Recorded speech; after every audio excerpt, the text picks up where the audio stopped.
The FME's here, Sarge. Right. The deceased woman's name's Mary Mann. She lived here alone. It was her colleagues who contacted us. She didn't turn up for work yesterday. They were worried. The answer machine wasn't on. I've checked. There's no old messages.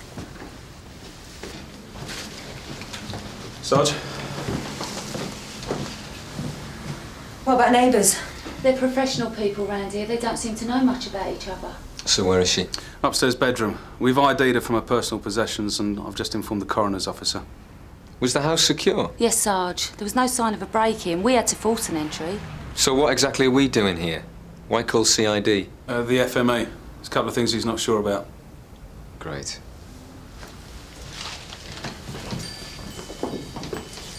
She looks as though she would have been a healthy woman.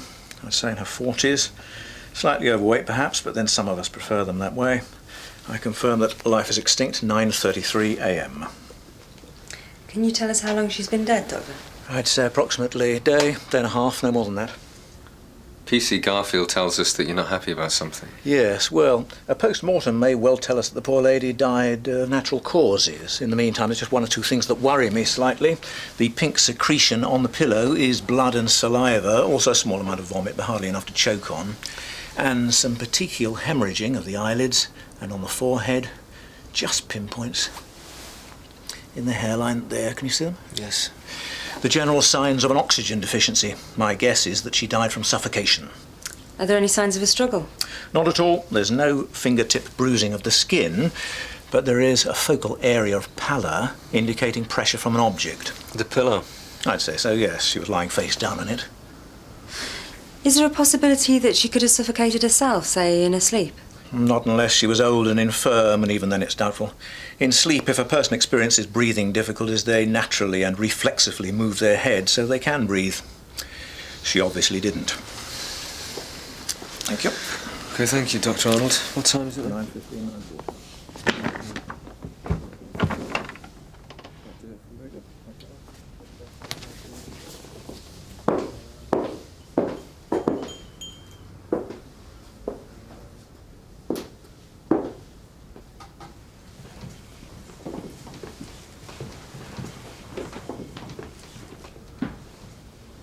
Polly, you better get in touch with Son Hill. We're going to need a photographer down here. Right.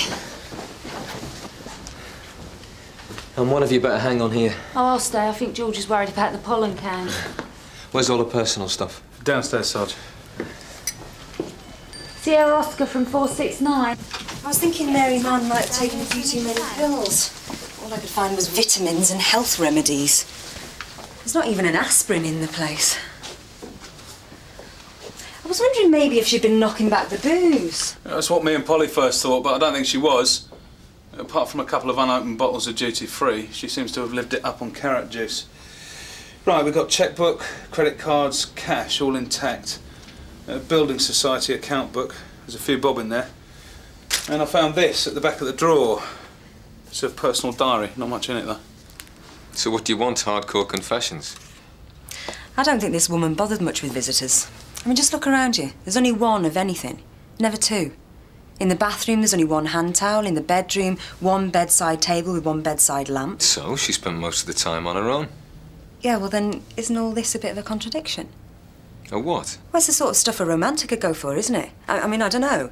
Do people with romantic flair choose to live by themselves? I wouldn't know. George, have you got a work address? Yes, Sarge. Golding's Walk. None of these houses seem to have any people in them. Yeah, that's because they're all 9-to-5ers around here, but I'll check out the buildings before I go, see if anyone saw anything. Right. I reckon she died in her sleep.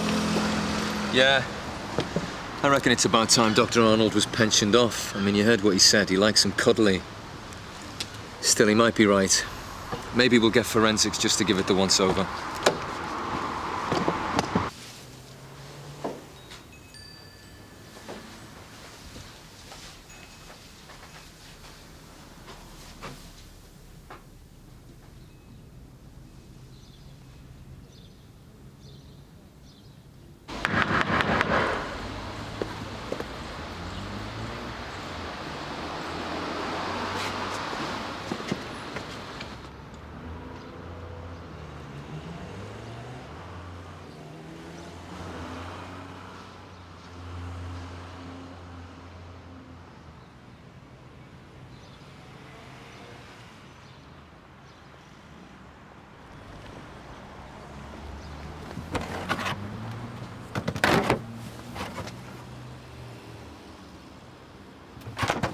Mr. Dean. Yes. I'm Detective Sergeant Boulton. This is Detective Constable Croft. We believe that someone from your company phoned Sunhill this morning concerning one of your colleagues. Well, that's right. Mary. Is she all right? Only we were worried. It's bad news, I'm afraid, Mr. Dean. Mary Mann is dead. Dead? Well, that's terrible. How could she be dead? What happened? We're not sure yet. Was it an accident or what? We're still continuing with our investigations. You're surely not going to tell me someone... Look, I'm sorry. Perhaps you better talk in here.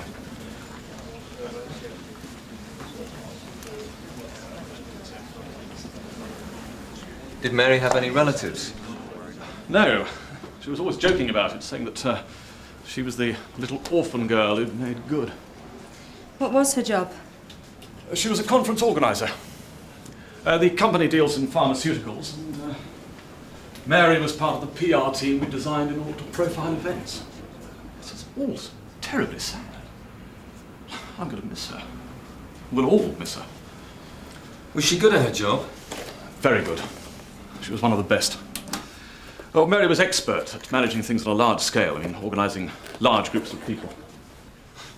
It always amazed me. Why? She'd like to be on her own, preferred her own company. And apart from helping to entertain groups of customers, she never mixed socially. Do you know if she'd been upset about anything lately? Oh, not that I've heard of. She seemed quite happy. When did you last see her? Monday. The next day she had off, Tuesday, and we were expecting her for a meeting yesterday. Do you know if she had any boyfriends, lovers? As far as I could work out, Mary lived for her job and for her home. She loved her home. Have you ever been there? Where? To her home. No. I don't think anyone in the company has. Would it be possible for us to have a look at her office? Her office? Yeah, if you wouldn't mind. Already had her business diary checked to see if she had any appointments yesterday we didn't know about. And had she? No.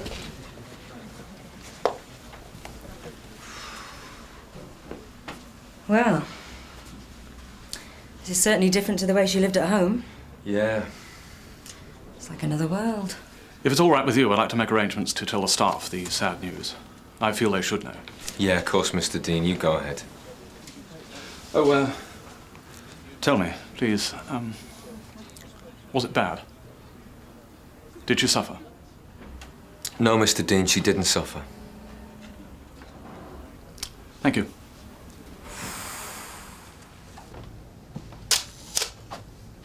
So what was she? A wild child? A what? Well, quite a few years ago, maybe. I mean, all this, it's like something out of the past. The old hippie trail. Mamas and the papas and all that. Sorry, mate, before my time.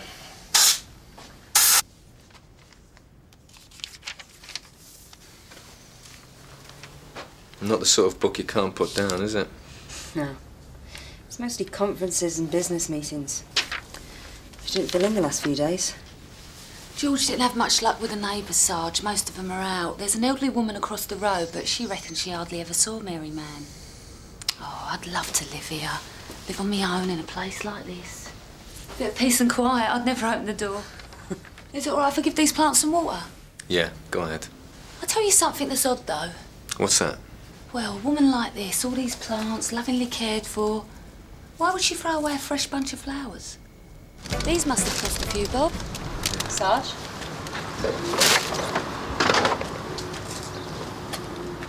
Well, that looks pretty fresh. Yeah.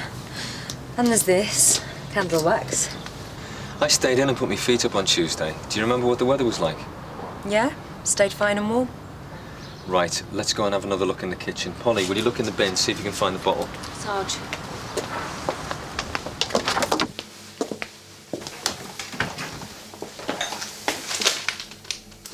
That's the candle.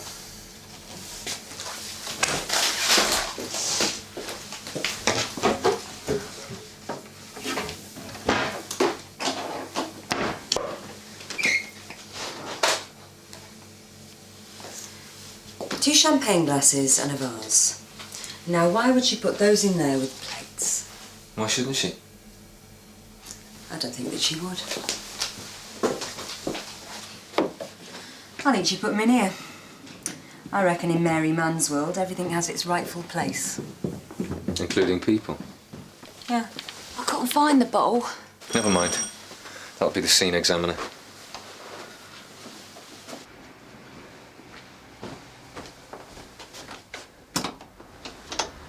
OK, come on. Well, she spent the weekend at home, reading up on work and doing the gardening. It's all very brief. She writes to a minimum. She uses abbreviations a lot. For full name, she uses the first 2 letters. First name's just the one. What about Friday? Conference in Brighton, Guildhall, AM. TP was there and J. Late train home. Maybe she travelled back with someone. If she did, it doesn't say. G's mentioned a few times. G? 23rd of May, G rang. 1st of May, heard from G. What's her boss's first name? Richard.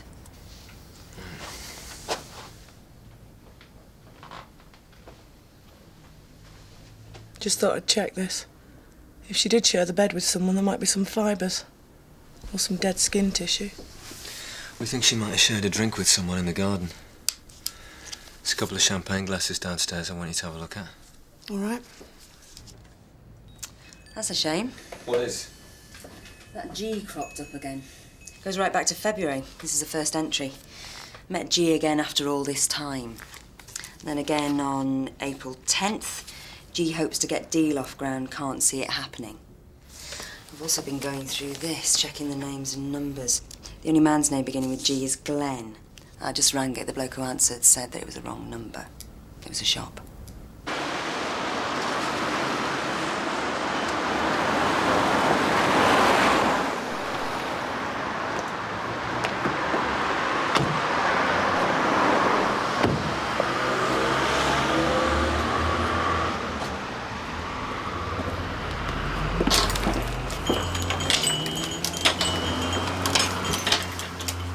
Can I help you? Mr. Glenn Stanford? Yes. I'm W.D.C. Croft. This is D.S. Bolton's Sun Hill. Was it you that I spoke to earlier on the phone? Possibly. Why? Oh, it's just that I asked for you by name and I was told that I had the wrong number.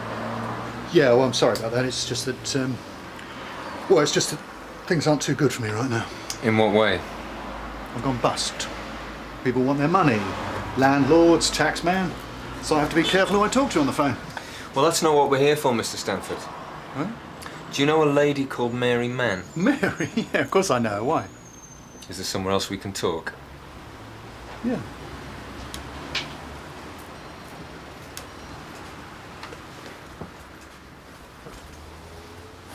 When was the last time you saw Mary? Oh, I don't know. A couple of weeks ago, she came here to the shop. Wanted some dried flowers.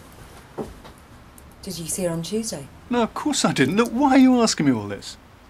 What's your relationship with her? My relationship? Well, I suppose we're what they used to call soulmates. Now, Mary and I go back a long way, but I lost touch with her for years. And then last February, we bumped into each other in the street, more or less kept in contact ever since. On the phone. Except when she came to the shop that day. See, you can never tie Mary down. She's an independent spirit. Always has been. Still, she's doing all right for herself at the moment, huh? Good luck to her. It's funny, really. What is? Well, Mary working for a drug company. I mean, in the old days, we were all at it. Puffing, popping, the lot. But she never used drugs. She never drank either. You didn't need to. She could be on a high without using anything. She was beautiful. Such a beautiful girl in those days. She's dead, Mr. Stanford. Dead? And we think someone was with her on Tuesday. Was it you? What do you mean, dead? How? Did you go to her house on Tuesday? Right, Mr. Stanford, I am arresting you. No, wait a minute. I went to the house, but didn't go in. I didn't see her. I had something for her. A bead necklace. I wanted to give it to her as a present. I thought it would remind her of the old days, but this taxi turned up. What time would this be? Or just after midday, about 1. This This man got out of the taxi. He was carrying some flowers and what looked like a wrapped-up bottle of booze. And I thought, I'll leave it alone, Glenn. You and your poxy little bead necklace. She's well out of your league these days. Poor Mary. Could you describe the man who got out of the taxi? Yes. Hello, Mr. Dean. I wonder if we could have another little chat. Of course. If it's about Mary, I'd like to help in any way I can. I'm glad of that, because we've been told that someone fitting your description was seen arriving at Mary's house yesterday. Someone fitting my description? At about 1 o'clock. Was it you? I think perhaps we'd better talk in my office.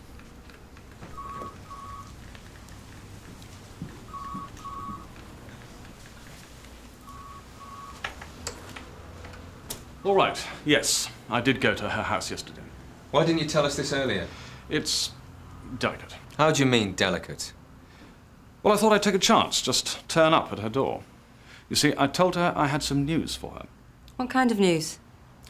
Well, I told her that a very important tender we'd both been working on together had just come through successfully, and I wanted to celebrate that with her. Mr. Dean, I was asking you the question. Now, why did you go to her house and not tell her the news here? Excuse me a moment, would you?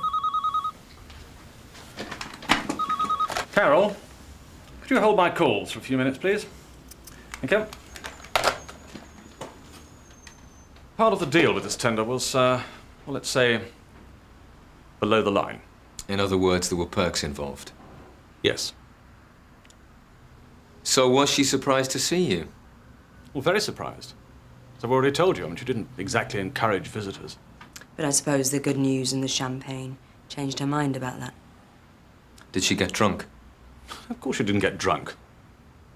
Mary wasn't much of a drinker. How do you know that? I'd noticed. I mean, at business lunches, she'd always have a soft drink. And at office parties and company dinners, she'd maybe have one glass of wine, which she hardly ever finished. So how much of the champagne did she actually drink? A little. And what do you mean by a little? 1 glass. Was she all right when you left the house? Yeah, she was fine.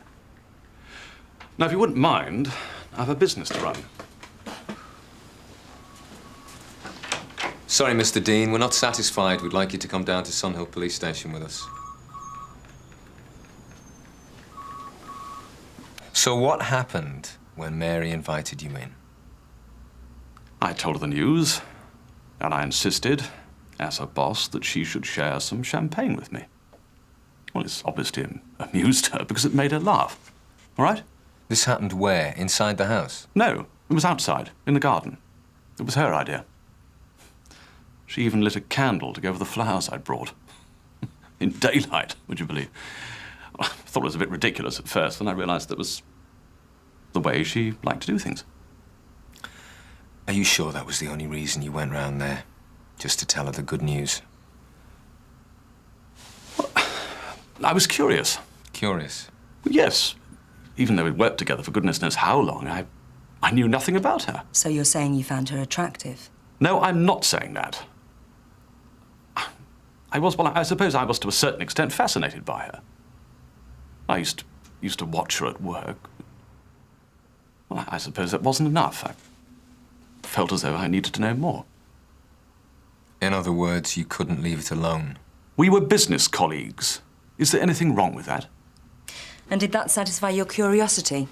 Sitting with her in the garden, champagne, candlelight? I felt I understood Mary a little more, yes. I had always imagined she was a bit of a free spirit in her younger days. You know, flowers in her hair, that sort of thing. Product of the permissive society. Yes, if you like. You know this tender that you and Mary were working on? What about it? I'd like to check it out. I've told you that was a bit of a private deal. I'd still like to check it out.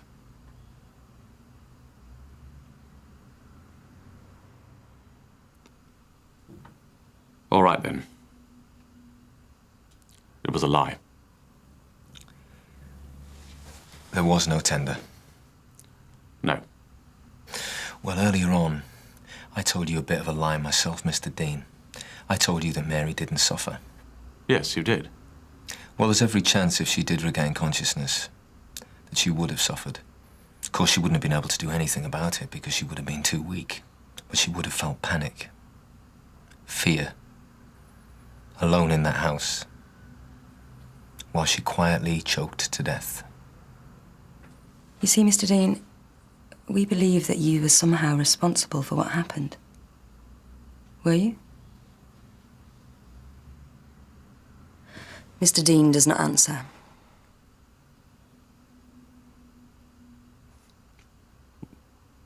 Well, when she didn't turn up for work, I feared the worst. Kept on watching the door, waiting for her to come in, so nothing had happened. She didn't. Then when you arrived, I somehow knew. Though I didn't want to be told. God. Only I could go back. Then I could put things right. I mean, you must believe it was just stupidity on my part. I didn't want to harm her. I couldn't harm anyone. Tell us, Mr. Dean. Well, when she went inside for a vase,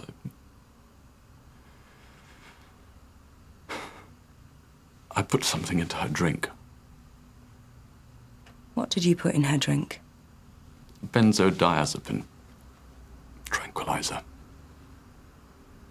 I'd once been told it did the trick.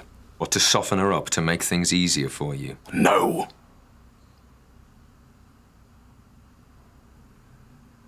Just wanted to make things last. So how did it affect her? Said she felt dizzy. And she looked pale.